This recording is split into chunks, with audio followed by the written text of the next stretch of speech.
You will absolutely love this vegan butternut squash topped with a pecan sage butter sauce. Let's show you how to make it.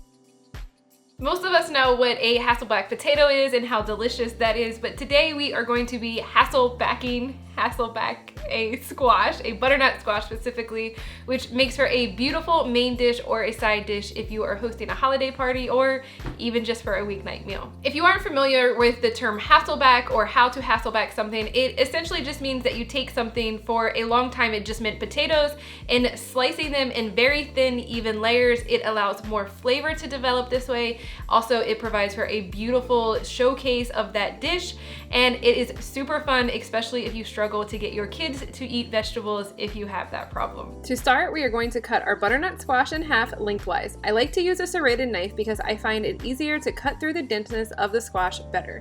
Start by cutting off the top and then also slicing a small piece on one side, which helps the squash not roll as much.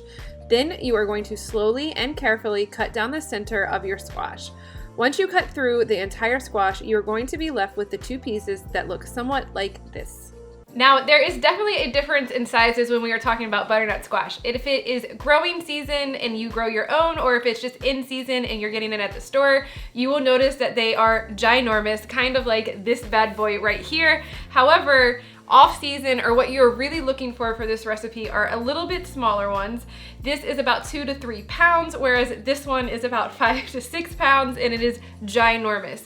You want two of the same size ones, so this one. If you are using this, you likely only need one of them and split it in half instead of two that the recipe calls for. If you do end up doing two of the larger ones, you will want to double the sauce mixture so you have enough to spread across when you're doing the Hasselback method. Grab a small bowl to discard any pieces, and we are going to scoop out the inner stringy parts and the seeds. You want to do this with the edge of a spoon and scrape around until you can get it all out. Repeat with each half that you have, careful not to scrape the actual flesh of the squash until it looks something like this. Just a little fun fact, the seeds inside of the butternut squash are completely edible, just like a pumpkin seed. So you can roast those up, season them, and then they make a delicious crunchy snack. It is super fun if you have kids to do this with. So I will link a recipe for those in the description box below. Next, we are going to peel the skin or outer layer of our squash. I find that it's easier to do this after cutting so that it's easier to manage. A wide peeler, which is not what I'm using here, does work best. The skin on a butternut squash is 100% edible. However, when it gets cooked, it kind of browns up a little bit, and it just doesn't make as pretty of a dish for, say, if you're hosting a holiday party or something. So that is why we are peeling. However, if you don't care about that, then you are free to leave the skin on and completely skip this step. Once you have your squash ready, you are going to place them onto a parchment-lined baking sheet. I am only showing one squash in the video, but the recipe does call for two. You are going to drizzle a little oil over the top and then completely rub that all over to make sure the entire squash is covered. Then flip it over and repeat on this side with the oil as well, making sure to get the inside of the squash as well. Once done, you are going to sprinkle a little salt and pepper across both sides. I like to do this a little liberally, but feel free to use salt and pepper to taste. You are then going to bake this until it starts to soften. While our squash is baking, we are going to make our pecan sage butter sauce.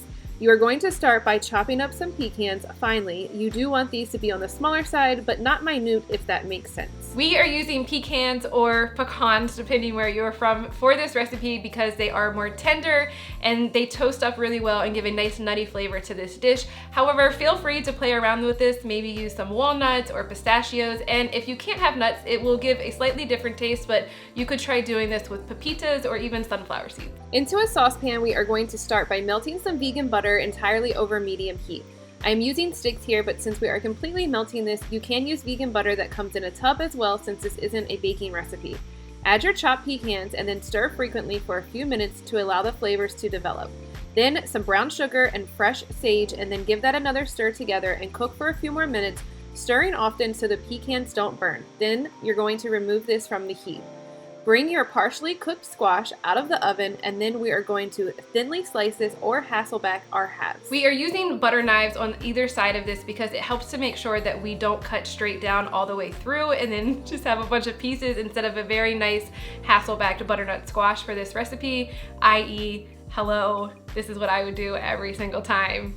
So if you're like me, make sure you use the butter knives on either side. Using a sharp knife, you are going to make slices almost all the way through, but not entirely, about 1/8 inch apart down the length of your entire squash.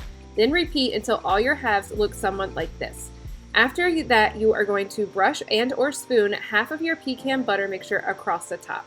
Make sure to spend some time doing this so that some of that butter mixture seeps into those layers. Then we are going to sprinkle on some cinnamon and nutmeg over the top and place this back into the oven for another 20 minutes. Bring it back out and then add the remaining butter across the top of your squash. Then bake it for the remaining 15 to 20 minutes, watching carefully to ensure that your pecans don't start burning. Once done, you can carefully move this to plated. If making this for a holiday party, this dish is best made on the same day. Definitely give this recipe a try at your next holiday party. You won't be disappointed and neither will your guest. Full recipe in the description or at makeitdairyfree.com.